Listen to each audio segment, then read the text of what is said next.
इधर आ जाओ, आ जाओ, आ जाओ। तो वो सोचते हैं इधर तो आ गए, हम इधर और बैठ जाए। ये मन है, ये मन है, इसी को मन कहते हैं। क्या कहते हैं? बोलो बोलो बोलो। माया मरी न मन मरा, मर मर जाए, आशा कृष्णा नाम मरी कह गए दास। कभी अब ऐसे समझो, जो वर्दी के शौकीन है वो लड़की बेचारी दौड़ लगाते, हमारी पुलिस में नौकरी लग जाए, एक बार वर्दी मिल जाए, भले ही स्टार न मिले, वर्दी। और जैसी वर्दी मिली 3-4 महीना ड्यूटी बजाए, अब वर्दी तो हो गई, हवलदार हो जाए। बड़ा जो हवलदार है वो सोच रहे और प्रमोशन हो, 2 स्टार हो जाए। जिनके 2 स्टार है वो 3 स्टार के चक्कर में, जिनके 3 स्टार है वो सोच रहे SDOP हो जाए ना, मजा आ जाएगा। और जो SDOP है वो और आगे। तो ये यात्रा कभी खत्म निरंतर चलती रहती है। जो सरपंच बन गए वो जनपद पंचायत सदस्य बनना चाहते, जो जनपद सदस्य बन गए वो जनपद अध्यक्ष बनना चाहते, जो जनपद अध्यक्ष हो गए वो विधायक बनना चाहते, जो विधायक हो गए वो मंत्री बनना चाहते, जो मंत्री है वो मुख्यमंत्री बनना चाहते, जो मुख्यमंत्री है प्रधानमंत्री के सपने देखते। साफ जगह अपना चल रहा है, हर जगह। टेंशन में तो एलोन मस्क भी है, तीसरा भी है, वो भी मुसीबत। तो माया मरीना मर मर जाए, आशा कृष्णा नाम हरि, आशा कृष्णा नाम हरि कह गए दास। आशा कृष्णा ये मन मानना। इसलिए मेरे पागलों, जिनने माया बनाई उन भगवान के यदि हम भक्त हो जाएंगे तो भैया जीवन धन्य हो जाएगा। बोलो सीताराम, सीताराम, जोर से बोलो, और जोर से बोलो। अब ये तो हो गई बात, 6 प्रश्नों के उत्तर दिए और भागवत जी प्रारंभ हुए। पर भागवत जी की रचना किसने की, ये प्रश्न का उत्तर मिलना बाकी। द्वापरे समनु प्राप्ते, तृतीये युग पर्यये, जातः पराशर जोगी, वासव्यां कल्याण हरे। भैया भागवत जी की रचना व्यास जी ने, किसने की? बोलो बोलो। ये पराशर जी के पुत्र हैं, नाम इनका वेद व्यास। सूत जी कहते हैं ऋषियों, जिस समय द्वापर का अंत में भगवान श्री कृष्ण, भगवान के कला अवतार श्री कृष्ण द्वैपायन वेद व्यास का प्रागट्य हुआ, तब दिव्य दृष्टि से प्रकाश दृष्टा श्री वेद व्यास जी ने भविष्य पर दृष्टिपात करते हुए घोर कलयुग के कलुषित प्राणियों के चित्त को अशांत देखकर मन को शांत करने वाली तथा भगवान की मंगलमयी गाथा भागवत की रचना की। बोलो सीताराम, बोलो भागवत की रचना कैसे की? नारद जी ने करवाई। नारद जी ने कैसे करवाई? एक दिन व्यास जी चिंता में बैठे हुए थे, उसी समय नारद जी आ गए। श्रीमन नारायण नारायण नारायण,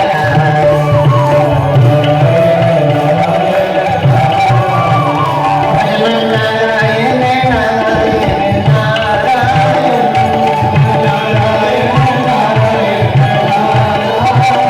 लक्ष्मी नारायण नारायण नारायण,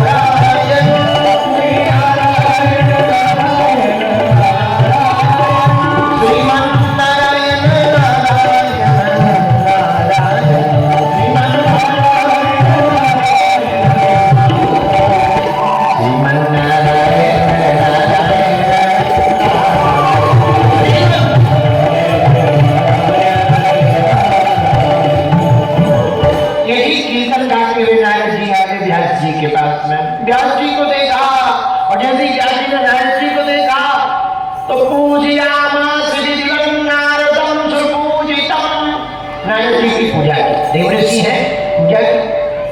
जैसे आने जी ने व्यास जी को देखा, एक बात बताओ महाराज, तुम्हारा चेहरा लटका हुआ क्यों? आप तो इतने ज्ञानी हो व्यास जी, आपकी कलम ने क्या चमत्कार किए, ऐसे ऐसे ग्रंथों को लिख दिया कि जो पढ़ लेता है वो ब्रह्म को पा जाता है। और बताओ, आपको पढ़कर लोग ब्रह्म को पा जाते हैं और आप टेंशन में बैठे, आपकी लिखी हुई किताबों को पढ़कर लोग आनंद लूटते हैं और आप भी चिंता में बैठे। ऐसा समझाया है कि मान लो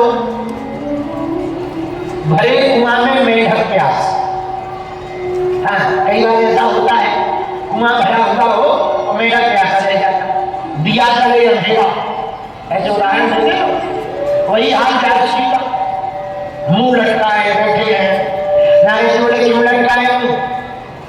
व्यास जी बोले प्रभु देवऋषि जी, हमारे मन में एक बात बार बार खटक रही, क्या? हमने इतनी बातें तो लिख दी लेकिन अभी भी कुछ रह गया और ये समझ नहीं आया क्या रह गया। अब वो बार बार आता है, संतुष्टि नहीं है। लिख तो दिया उसने बहुत सा, 17 पुराण लिख दिए अभी तक, व्यास जी बता रहे अभी तक 17 पुराण लिख दिए, 4 वेदों का निरूपण कर दिया, पंचम वेद महाभारत लिख दी और अभी भी हमारा मन ना संतुष्ट नहीं है इतना लिखने के बाद भी। ऐसा होता ही है, हाँ सबके साथ होता है, अमीर लोगों के साथ ज्यादा होता है। बहुत अमीर हो जाए, बहुत पैसा हो जाए तो उनकी जिंदगी में ना नीरसता आ जाती। अब क्या करें, सब हो गया, अब क्या करें? खुशी खत्म हो जाती, प्रसन्नता खत्म हो जाती। कई बार हम ना लोगों को देखकर और महात्माओं को देखकर बड़ा हंसते हैं। लोगों के पास गाड़ी होता, मकान होता, बंगला होता है, महात्माओं के पास कुछ भी नहीं होता फिर भी खुश रहे, और लोगों के पास सब कुछ रहता फिर भी खुश नहीं रहे। हम बड़े बड़े घरानों के लोग अमीरों से मिलते आते हैं, हम कभी कभी बड़े बड़े अमीर भारत के हम मिलने आते, उनके परिवार के लोग मिलने आते, हम पूछते माता जी सब ठीक है?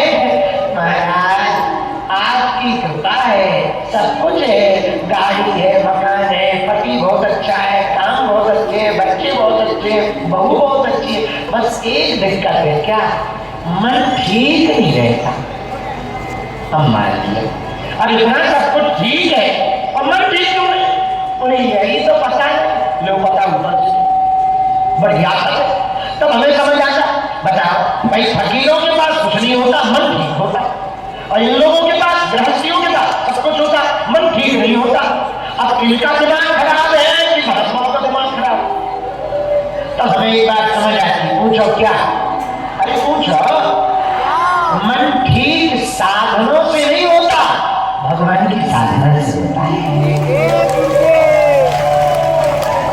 किसी साधना से? बोलो बोलो बोलो, भगवान की साधना से। अब व्यास जी भी वही कहे, 17 पुराण अभी तक लिख डाले, 4 वेदों का निरूपण कर दिया, पंचम वेद महाभारत लिख दी, मन खुश नहीं है। नारद जी बोले भैया एक कमी रह गई, क्या?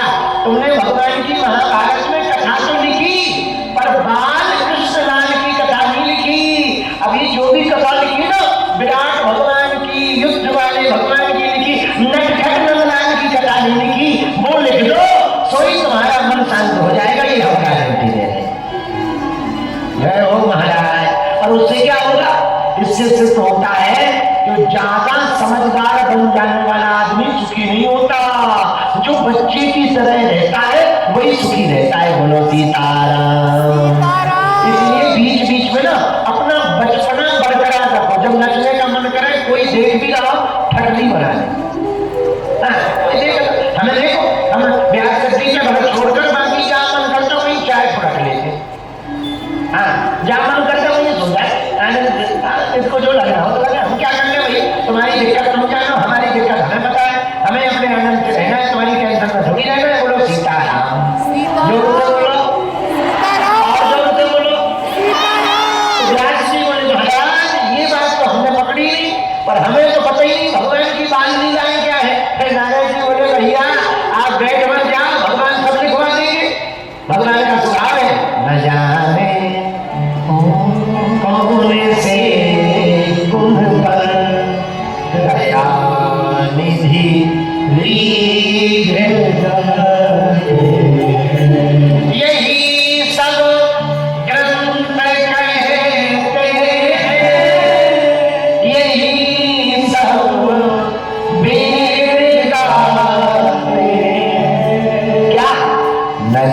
जाने कौन से गुण पर दया निधि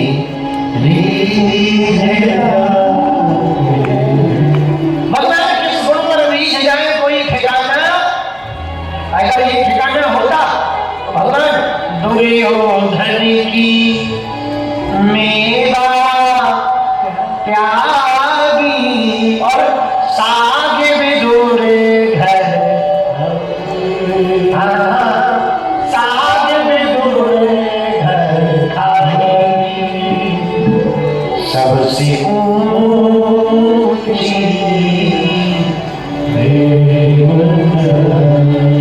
सबसे ऊंची।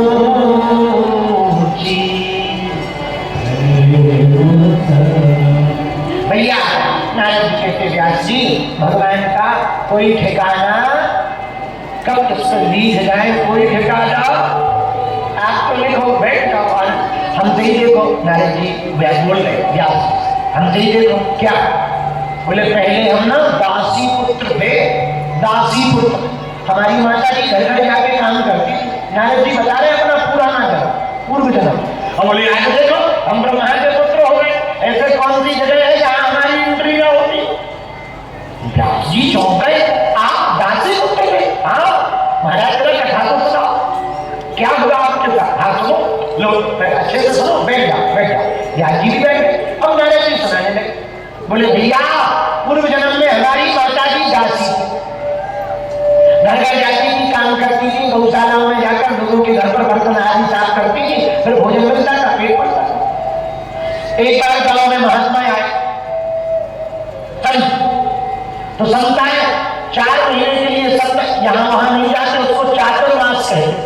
बरसात के मौसम में चतुर्मासा काटते, कहीं जाते नहीं। तो बोले भैया हमारे गांव में व्यास जी संत आए और 4 महीने के लिए रुक गए। तो गांव वालों ने ना हमारी और हमारी माता जी की ड्यूटी सेवा में लगा। हम छोटे से 4-5 साल के ही थे, ज्यादा बड़े नहीं थे। नारद जी कहे महाराज अब तो संतों के साथ रहते रहते हमें भी अच्छा लगने लगा। 2-3 दिन रोज बढ़िया वो मीठी मीठी कथाएं सुनाए भगवान की, सुबह शाम कीर्तन करवाए। हम भी छोटे छोटे हाथों से ताली बजाते हुए कीर्तन करने लगे। बढ़िया वो रोज हमको प्रसाद दे, हम बढ़िया प्रसाद पावे। कभी कभी बढ़िया महात्माओं को फूल ले आए, कभी कभी पुष्प ले आए, कभी कभी महात्माओं के कपड़े साफ करते। बड़ा आनंद। लेकिन महाराज कब 4 महीना बीत गए पता नहीं लगा। 4 महीने पूरे हुए तो महात्मा जाने लगे। नारद जी बोले व्यास जी तो हम भी पीछे पीछे चल रहे, क्या आप चलो तो हम भी चले। तो महात्मा ने पूछा हे बालक कहाँ जा रहे? तो हमने कहा महाराज जहाँ आप जा रहे वहीं जा रहे। बेटा माता जी से आज्ञा लेके आयो। नारद जी बोले महाराज हम माता जी से आज्ञा लेंगे। बालक में कहा कि हम माता जी से आज्ञा लेंगे, हमारी माता नहीं होगी।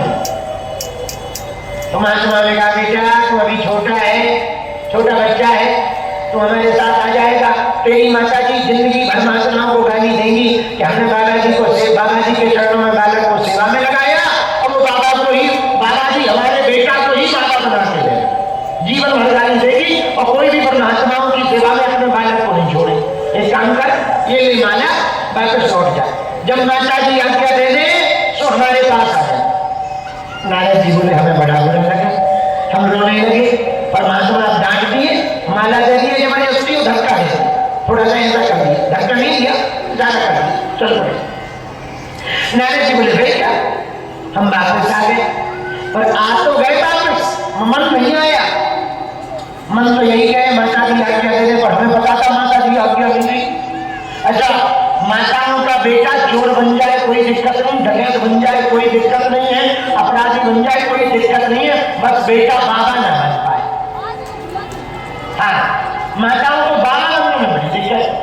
बेटा ज्यादा भक्ति की नहीं कि माता जी की धक शुरू हो जाती है। बोलो सीताराम सीताराम। इस मुसीबत से तो हम भी गुजर रहे हैं। बोलो सीताराम जोर से बोलो।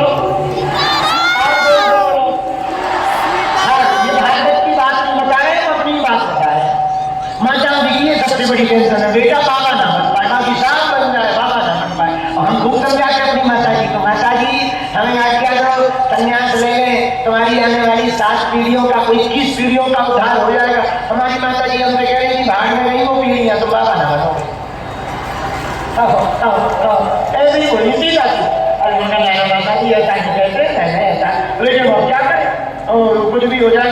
अच्छा बाद में भले ही वो बेलम चिमटा दे, बाद में भले ही खूब माता जी की सुटाई पिटाई हो गए, और कई सासू माँ है बहू के चक्कर में घर छोड़ के भागी भागी नजर आती। हाँ लेकिन बस हाँ एक ही बात, बस बहू आ जाए, क्या देखती हो बहू आ जाए। नारे जी के साथ यही हुआ। नारे जी बोले व्यास जी हमने माला ली, अब बैठ गए, रोज सुबह शाम माला जपने लगे, राम राम राम राम राम राम राम, जो मंत्र दे रहे थे महात्मा वही जपने लगे। जपते जपते जपते एक दिन हमारी माता जी घर पर बैठी थी, घर पर एक ज्योति जी आ गए। ज्योति जी को अपनी हमारी कुंडली दिखा के बोली महाराज और तो सब आपकी कृपा है, अब तो बस एक चिंता है। ज्योति जी बोले क्या महाराज, अब तो हमारे बेटा की शादी हो जाए, रुनक झुनक करती हुई एक छोटी सी दुल्हनिया घर पे आ जाए, बड़ा आनंद आ जाएगा, बड़ी कृपा। नारायण जी बोले व्यास जी जैसे ही हमारे कान में ये बातें गई तो ही हमारी टेंशन बढ़ गई कि हम तो सोच रहे माता जी जाए तो हम जाए, माता जी जाए तो हम जाए, और हमारी माता जी तो एक नया कपड़ा पाल रही है, गले में शादी की घंटी, और शादी की घंटी बड़ी गजब होती है भैया। हाँ बहुत गजब होती है, जिसकी हो गई उससे पूछो कैसी कट रही थे। अच्छा कई पति पत्नी हमने ऐसे देखे वो जोड़ा से कथा में बैठते हैं तो पति की ये हालत होती है जब तक पत्नी हंसे ना तब तक वो भी नहीं हंस पाता। और वो जब देखा कि घरवाली हंस रही तो उसको देखा शर्मा जी आप नहीं हो ऐसे, हम आपको तो चेक करते रहते हैं, आप नहीं डरते हो, मैं देखा है। पर भैया पुरुष कितना भी बलवान हो जाए, चाहे कितना भी बड़ा नेता बन जाए, अभिनेता बन जाए, कितना भी बड़ा ज्ञानी बन जाए, घरवाली के सामने किसी की नहीं चलती। घरवाली को सब पता होता है कि ये जो कह रहे हैं हाँ ठीक है ठीक है ठीक है। एक पति पत्नी दोनों रहते थे, घास फूस का मकान था, तो जो पति था वो झाड़ फूस का काम करता है, झाड़ लगाने वाला, हमारे जैसा नहीं थोड़ा अलग, वो नीम का पत्ता लेकर के झाड़ा लगाता था, तो जो भी आवे वो दिन भर झाड़ा लगाता रहता था। एक दिन बरसात का मौसम, एक व्यक्ति को किसी का पेट दर्द होने लगा, अरे महाराज हमारा पेट दर्द हो रहा है झाड़ा लगा दो, उसने नीम के पत्ते निकाले और झाड़ा लगाने लगा। पत्नी पीछे खड़ी खड़ी सुन रही थी, तो ये मंत्र में बोल रहा था घर बांधू, अटारी बांधू, दीवार बांधू, गांव को बांधू, नदी को बांधू, नाला को बांधू, सात समुद्र को बांधू, कड़ाई को बांधू। तो पीछे से पत्नी बोली नदी नाला को बाद में बांध लेना, पहले अपना मकान बांध ले। बरसात आ गई है ये तो बांधा नहीं जाएगा, नदी नाला बांध रहा है। बेचारे पति ने वो नीम का पत्ता कोने में रखा, बोले कम से कम लोगों के सामने बेची थी कि वो क्या ना करो, अपना घर बांधा नहीं है, बरसात का मौसम आ गया, उसको तो ठीक किया नहीं, वो तो नदी को बांधू, नाला को बांधू, कढ़ाई को बांधू, दुनिया को बांधू, तो सात समुद्र को बांध रहा है, घर बांध ले पहले। बेचारा चुपचाप बैठ गया, अब चले क्या, और पत्नियों के सामने चलती नहीं किसी, पत्नियां होती है चले गए। तो नारद जी बोले व्यास जी, ज्योति जी घर पर आए, माता जी बोली महाराज अब तो रनक झनक करती हुई बस एक दुल्हनिया घर पे आ जाए, बहुरानी, यही हमारी सोच है, यही हमारी चिंता है, बाकी सब आनंद है। नारद जी बोले व्यास जी हम तो भीतर बैठे बैठे माला जप रहे थे, हमने सुना तो हमने कहा हे भगवान ये कौन सी आफत है, हम तो सोच रहे माता जी जाए तो हम जाए, और माता जी एक नई घंटी गले में डालना चाहेगी, बड़ी आफत हो जाएगी, लेकिन हमारी भगवान ने सुन ली। व्यास जी बोले क्या, बोले हमने माला जब ऐसी की कि शाम को खबर आई हमारी माता जी गौशाला गई, वहां सांप ने काट लिया, माता जी मर गई। गांव के लोगों ने बताया बेटा तेरी मां मर गई।